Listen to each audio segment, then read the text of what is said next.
విభూతి. తల మీద విభూతి పూసుకోవడాన్ని శిరోవ్రతం అంటారు. కాళ్ళు చేతులు కడుక్కొని 2 మార్లు ఆచమనం చేసి సద్యోజాతం ప్రపద్యామి మొదలైన పంచబ్రహ్మ మంత్రాలు ఉచ్చరిస్తూ ముమ్మారు ప్రాణాయామం చేసి అగ్నిరీతి భస్మ, జలమిని భస్మ, స్థలమితి భస్మ, వాయురీతి భస్మ, వ్యోమేతి భస్మ, సర్వహ అనే అధర్వణ వేదంలోని 6 మంత్రాలకు బృహబ్జాబాలోపనిషత్లోని తేజోభస్మేతి మంత్రం జోడించి ఈ 7 మంత్రాలతోనూ విభూతిని ముమ్మారు అభిమంత్రించి ఓం అపోజ్యోతి రసోమృతం మంత్రంతో శివధ్యానం చేసి వెనుకటి 7 మంత్రాలు చదివి ముందుగా పొడిభూతిని ఒంటికి పూసుకోవాలి. ఇందువల్ల మనిషి పుణ్యాత్ముడవుతాడు. అనంతరం మహావిష్ణువును ధ్యానించి అగ్నిరీతి భస్మ మొదలైన మంత్రాలతో విభూతి నీళ్లు కలిపి శివుడిని ధ్యానించి నుదుట త్రిపుండ్రాలు ధరించాలి. అనులోమ విలోమ క్రమంలో గుండెల మీద దండల మీద రేఖలు ధరించాలి. ఇలా ముక్కోటలా చేయాలి. విభూతి ధారణ వల్ల ఎంతో మహత్యం అబ్బుతుంది. ఒకప్పుడు విభూతి ధరించి దూర్వాసుడు కుంభీపాత నరకాన్ని దర్శించడంతో అది కాస్త పితృతీర్థమైపోయింది. విభూతి ధారణ చేసిన వారిని నరకంలోకి ప్రవేశించనివ్వరు. వీటి అనంతరం సంధ్యావందనం చేయాలి. ఉదయం, మధ్యాహ్నం, సాయంత్రం 3 సార్లు సూర్యుడికి అర్ఘ్యం ఇవ్వాలి. గాయత్రిని జపించాలి. సంధ్యావందనం తర్వాత హోమం చేయాలి. హోమానంతరం భగవతి శివుడు, గణపతి, సూర్యుడు ఈ 5 దేవతల్ని పూజించాలి. పూజ అయ్యాక వేదాధ్యయనం పూర్తి చేయాలి. అటుపైనే వృత్తి ధర్మాలు ఆచరించాలి. ముందుగా దేవీ పూజకే ప్రాధాన్యం. ఆమె కరుణకు హద్దేముంటుంది చెప్పు. నీకో కథ చెబుతాను విను. పూర్వం హిమాలయాల నుంచి ఓ చక్రవాకం కాశీ వెళ్ళింది. అదృష్టవశాత్తు అన్నపూర్ణాలయం మీద వ్రాలేటప్పుడు ప్రదక్షిణంగా వ్రాలింది. మందిరం దగ్గర ఆహారం దొరకడంతో అక్కడే ఉండిపోయింది. కొన్నాళ్లకి మరణించింది. మరు జన్మలో జయద్రుద్ధుడనే మహారాజుగా జన్మించింది. ఆ అమ్మవారి లలిత కరుణాలలిత మహత్యం ఇంత అంతా అని ఏమి చెప్పగలం? అంచేత దేవి పూజకే ప్రాధాన్యతనివ్వాలి. అనంతరం మధ్యాహ్న పూజ, సాయం సంధ్యా విధి నిర్వహించాలి అంటూ నారాయణుడు గాయత్రి పునరుచ్చరణం, బలివైశ్వ దేవం, ప్రాణాగ్నిహోత్రం, ప్రజాపత్యం, గాయత్రి ప్రయోగం వివరించాడు. వేదవ్యాస సంప్రోక్తమైన శ్రీదేవి భాగవతంలో 24వ అధ్యాయాలతో ఇందుకడాభమైన 11వ స్కంధం ఇలా పూర్తయింది. శ్రీదేవి భాగవతం 12వ స్కంధం. గాయత్రి. ద్విజుడుగా జన్మించిన వాడు ఏం చేసినా చేయకపోయినా గాయత్రిని మాత్రం జపించాలి. న్యాసం చేసినా చేయకపోయినా నిష్కల్మషంగా భగవతిని ధ్యానించాలి. వామదేవుడు, అత్రి, వశిష్ఠుడు, శుక్రుడు, కణ్వుడు, పరాశర, విశ్వామిత్రుడు, కపిల, సౌనక, యాజ్ఞవల్క్యులు, భరద్వాజుడు, జమదగ్ని, గౌతముడు, ముద్గల్లుడు, వేదవ్యాసుడు, లోమసుడు, అగస్త్యుడు, కౌశికుడు, వత్సుడు, పులస్త్యుడు, మాండూకుడు, దూర్వాసుడు, నారదుడు, కశ్యపుడు ఈ 24 గాయత్రి వర్ణాలు 24ంటికి ఋషులు. గాయత్రి ఉష్ణిక్కు, అనుష్టుప్పు, బృహతి, పంక్తి, త్రిష్టుప్పు, జగతి, శక్వరి, అతిశక్వరి, ధృతి, అతిధృతి, విరాట్టు, ప్రస్తారం, పంక్తి, కృతి, ప్రకృతి, ఆకృతి, వికృతి, సంస్కృతి, అక్షరం, పంక్తి, భూ, భువ, పునః, స్వహ, జ్యోతిష్మతి 24 ఛందస్సులు. అగ్ని, ప్రజాపతి, చంద్రుడు, ఈశానుడు, సూర్యుడు, బృహస్పతి, మిత్రావరుణుడు, భృగుడు, ఈశ్వరుడు, గణేశుడు, వాయువు, వామదేవ, మైత్రావరుణుడు, విశ్వదేవులు, మాతృకలు, విష్ణువు, వసువులు, రుద్రులు, కుబేరుడు, అశ్వినులు, దేవతలు. వామదేవి, ప్రియ, సత్య, విశ్వ, భద్రవిలాసిని, ప్రభావతి, జయ, శాంత, కాంత, దుర్గా, సరస్వతి, విద్రుమ, విశాలేసి, వ్యాప్తిని, విమల, తాపోసంహారిణి, సూక్ష్మ, విశ్వయోని, విజయ, వస, పద్మాలయ, పరాశోభ, భద్ర, త్రిపద ఈ 24 వరుసగా గాయత్రి వర్ణాలకి శక్తులు. అలాగే 24 వర్ణాలు ఉన్నాయి. 24 వర్ణతత్వాలు ఉన్నాయి. ముద్రలున్నాయి. ఇక గాయత్రి కవచం అత్యంత దివ్యమైనది. దీనికి బ్రహ్మ, విష్ణు, శివుడు, ఋషులు, రుక్కాములు, యజురధర్వణాలు, ఛందస్సులు, పరబ్రహ్మదేవత, భర్గుడు, బీజం, గాయత్రి పరమకళ. దానిని శక్తి అంటారు. బుద్ధి కీలకమది, ముక్తికి మూలమది. ఆ తర్వాత చెప్పుకోదగ్గది గాయత్రి హృదయం. ఇది అధర్వణ వేదంలో స్పష్టంగా ఉంది. తన శరీరంలో వక్ష్యమాణ దేవతల్ని న్యాసం చేయడం అత్యవసరం. గాయత్రి హృదయానికి నారాయణుడు ఋషి, గాయత్రి ఛందస్సు, దేవత దేవి. వెనుక చెప్పినట్లే క్రమంగా ఆ రంగాలతో న్యాసం చేయాలి. ఏకాంతంగా ఆసనం మీద కూర్చుని ఏకాగ్ర చిత్తంతో గాయత్రిని ధ్యానించాలి. తల మీద స్వర్గ దేవతలని, పళ్లలో అశ్విని కుమారుల్ని, పెదవుల్లో సంధ్యలని, మోహంలో అగ్నిని, నాలుక మీద సరస్వతిని, మెడ మీద బృహస్పతిని, ఇలాగే ఇతరుల్ని భావించాలి. సావిత్రీదేవి రెప్పపాటు 1 సంవత్సరం. ఆమె ఆజ్ఞ వల్ల సూర్యచంద్రులు పగలు రాత్రి విభాగం చేస్తున్నారు. 1000 కళ్ళ తల్లి ఆమె. ఆమెను శరణు వేడుతున్నాను. ఓం తత్సవితుర్వరేణ్యాయ నమః. ఓం తత్పూర్వాజ్యాయ నమః. తత్పరాదిత్యాయ నమః. తత్రాదిత్యాయ ప్రతిష్ఠాయ నమః.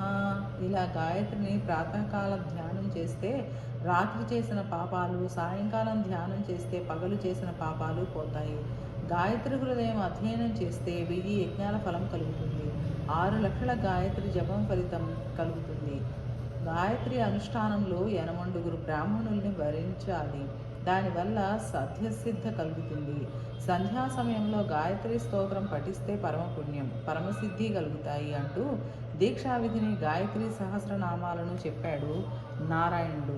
విని నమస్కరించి సెలవు తీసుకున్నాడు నారదుడు అని జనమేజయుడికి చెప్పాడు వ్యాసుడు. అనంతరం జనమేజయుడి సందేహం తీరుస్తూ యక్షమూర్తి కథను వినిపించాడు. యక్షగాథ. పూర్వం ఓసారి జరిగిన దేవదానవ యుద్ధంలో దేవతలు గెలిచారు. గెలిచిన మదంలో అంబను విస్మరించి అంతా తమ గొప్పతనమేనని విర్రవీరసాగారు. కరుణాపూరిత అయిన కళ్యాణి యక్షరూపంలో కనిపించింది వారికి. అఖండంగా ప్రకాశిస్తోంది ఆ రూపం. కాళ్ళు చేతులు ఏమీ లేవు ఆ తేజస్సుకు. అది చూసి ఆశ్చర్యపోయి వివరాలు కనుక్కురమ్మని అగ్నిదేవుణ్ణి పంపారు దేవేంద్రాదులు. నేను ప్రపంచాన్ని భగ్గున కాల్చేయగలిగిన అగ్నిని నువ్వెవరివి అని అడిగాడు అగ్ని. అంత మునగాడివా? అయితే ఈ గడ్డ పరకని కాల్చు చూస్తాను అంది యక్షరూపం.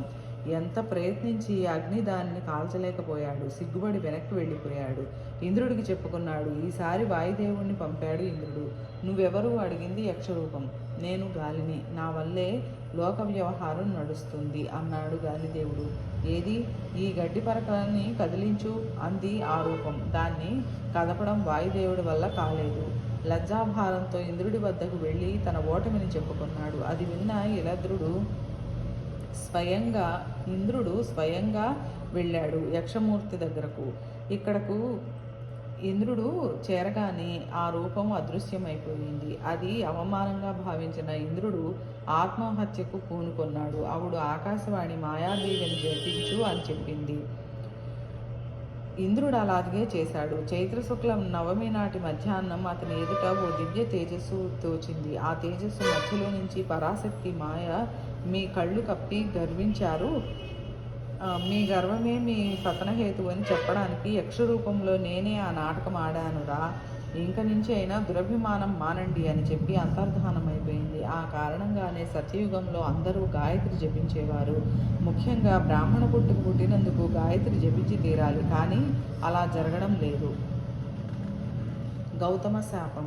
ఒకానొక సమయంలో పరమ దౌర్భాగ్యమైన దుర్భిక్షం ఏర్పడింది. అప్పుడు కొందరు బ్రాహ్మణులు మనమంతా గౌతముడి దగ్గరకు వెళదాం, గాయత్రి ఉపాసన వల్ల అతడి ఆశ్రమంలో ధనధాన్యాలకు కొదువలేదు అనుకుని గౌతమాశ్రమం చేరారు. అన్నార్తులే ఆ బ్రాహ్మణులందరికీ ఆశ్రయం ఇచ్చాడు గౌతముడు. భగవతిని ఆరాధించాడు. ఆమె కరుణించి అక్షయ పాత్ర ప్రసాదించింది. గౌతముడి వద్ద లభించిన అఖండమైన ఆతిథ్యానికి ముల్లోకాలు అబ్బురపడ్డాయి. అనేక మంది అతనిని కీర్తించారు. కానీ అతని ఆశ్రమంలో ఉన్నవాళ్లే కొందరు పండితులు, వాళ్ళు అది భరించలేకపోయారు. అతని కీర్తి వారికి చేదుగా అనిపించింది. అయినా అప్పట్లో చేయగలిగింది ఏమీ లేక కుక్కిన పేనుల్లా పడున్నారు. కొన్నాళ్ళకి వానలు పడసాగాయి. పంటలు పండుతున్నాయి. గౌతముడి అవసరం తీరిపోయింది వాళ్ళకి. అందువల్ల చావడానికి సిద్ధంగా ఉన్న ఒక ముసలి ఆవును తెచ్చి హోమం చేస్తున్న గౌతముడి మీదకి ఉసిగొల్పారు. హూం అంటూ అదిలించాడు గౌతముడు.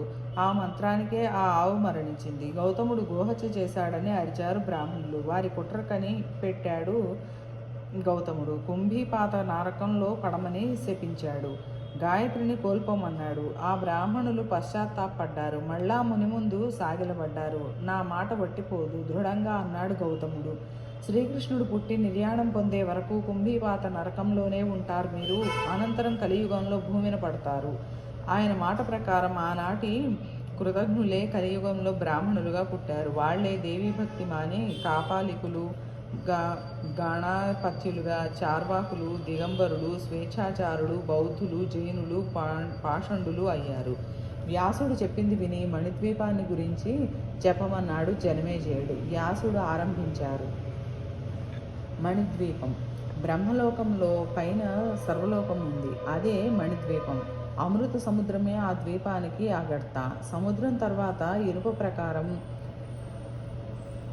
ఇనుప ప్రాకారం, దానవతల కంచు ప్రాకారం, అటుపైన రాగి ప్రాకారం, తర్వాత సీస ప్రాకారం, అనంతరం ఇత్తడి ప్రాకారం, దాని వెనుక పంచలోహాల ప్రాకారం, దాని లోపల వెండి ప్రాకారం, ఇంకొంచెం లోపల బంగారపు ప్రాకారం ఉంటాయి. దానికన్నా లోపలది కుంకుమ వర్ణంలో కూడిన పుష్యరాగ ప్రాకారం. పుష్యరాగమణుల ప్రాకారం దాటాక పద్మరాగమణుల ప్రాకారం, అది దాటాక గోమేధికమణుల ప్రాకారం ఉన్నాయి. అది కూడా దాటి వెళ్ళాక వజ్ర ప్రాకారం ఉంది. ఆ వజ్ర ప్రాకారం దాటాక వైఢూర్య ప్రాకారం ఉంది. దాని పైది ఇంద్రనీలమణి ప్రాకారం, ఆ వెనుక ముత్యాల ప్రాకారం, దాని తర్వాత మరకత ప్రాకారం, అనంతరం పగడాల ప్రాకారం, ఆ వెనుక నవరత్నాల ప్రాకారం ఉంది. దానిలోకి చింతామణుల మందిరం ఔపిస్తుంది. ఆ చింతామణి మందిరమే దేవీ మందిరం. 1000 స్తంభాలున్న 4 మండపాలున్న అందులో వాటిని వరుసగా శృంగార, ముక్తి, జ్ఞాన, ఏకాంత మండపాలు అంటారు. దేవి శృంగార మండపం మధ్య దివ్య సింహాసనం మీద కూర్చుంటుంది. అప్సరసలు ఆడతారు. ముక్తి మండపంలో ఆమె భక్తులకు ముక్తిని ప్రసాదిస్తుంది. జ్ఞాన మండపంలో జ్ఞానోపదేశం చేస్తుంది. ఏకాంత మండపంలో మంత్రులతో మంత్రాంగం చేస్తుంది. చింతామణి మందిరంలో మంచి ఉంటుంది. దానిపై భువనేశ్వరుడు ఉంటాడు. ఆ మణిద్వీపాన్ని స్మరిస్తేనే సర్వపాపాలు పోతాయి. జనమేజయ, దేవీ భాగవత పురాణం అంతా ఏదో టూకీగా వినిపించేశాను. నీ తండ్రికి ఊర్ధ్వగతులు కలిగే నిమిత్తం నువ్వు దేవీ యజ్ఞం చెయ్యి అని చెప్పాడు వ్యాస మహర్షి. జనమేజయుడు వేదవ్యాసుడి వద్ద ప్రణవ మంత్రం ఉపదేశం పొందాడు. ధౌమ్యాది మునులను పిలిచి అంబ యజ్ఞం ఆరంభించాడు. బ్రాహ్మణుల చేత మళ్ళీ మళ్ళీ దేవి భాగవతం చదివించాడు. యజ్ఞం దివ్యంగా ముగిసింది. అదే సమయానికి నారద మహర్షి వచ్చాడు. జనమేజయ, నీ తండ్రి దివ్య రూపం ధరించి మణిద్వీపం చేరుకున్నాడు అని చెప్పాడు. జనమేజయుడు ఆనందించాడు. వ్యాసుల వారి పాదాల పడ్డాడు. నాకెందుకు, అంబకి నమస్కరించు, రోజు దేవి భాగవతం పారాయణం చేయించు అన్నాడు వ్యాసుడు. ఫలశ్రుతి నైమిసారణ్యంలో సూతుడు చెప్తున్నాడు. సౌనకాది మునీశ్వరులారా, దేవి పలికిన సర్వం ఖల్విద మే వాహనం నాణ్యదస్తి సనాతనం అనే అర్థశ్లోకమే ఈ శ్రీదేవి భాగవతం అయ్యింది. వేద సిద్ధాంత బోధకమైన పురాణం అయ్యింది. శ్రీదేవి విష్ణువుకు చెప్పింది. విష్ణువు బ్రహ్మకు చెప్పాడు. బ్రహ్మ నారదుడికి వినిపించాడు. నారదుడు వ్యాసుడికి ఉపదేశించాడు. శ్రీ సుకుణ్ణి చదివించడం కోసం దాన్ని వ్యాసుడు 18,000 శ్లోకాలలో వ్రాశాడు. యథాశక్తిని మీకు వినిపించాను. శ్రీకారం హ్రీంకారమైన ఆమెకు నమస్కరిస్తున్నాను. ఆమె నా బుద్ధిని దారిలో నడిపించుగాక. మంగళం కలుగుతుంది మీకు. అన్నింటా శుభమే జరుగుతుంది మీకు. ఆ పరాశక్తి దయ సర్వదా మీ యందు ఉంటుంది. మీకు జయం కలుగుతుంది. మీరంతా ఆయురారోగ్య ఐశ్వర్యాలతో కులతూగుతారు. ఈ దేవి భాగవత పురాణం విన్నవాళ్ళు ధన్యులవుతారు. సర్వే సర్వత్రా ఆ సర్వమంగళ మీకు అండగా నిలుస్తుంది. వేదవ్యాస ప్రోక్తమైన శ్రీదేవి భాగవతంలోని కడపటిదైన 12వ అధ్యాయంతో సహా శ్రీదేవి భాగవత పురాణం సమాప్తం, సంక్షిప్తంగా సమాప్తం. ఓం శాంతి శాంతి శాంతి.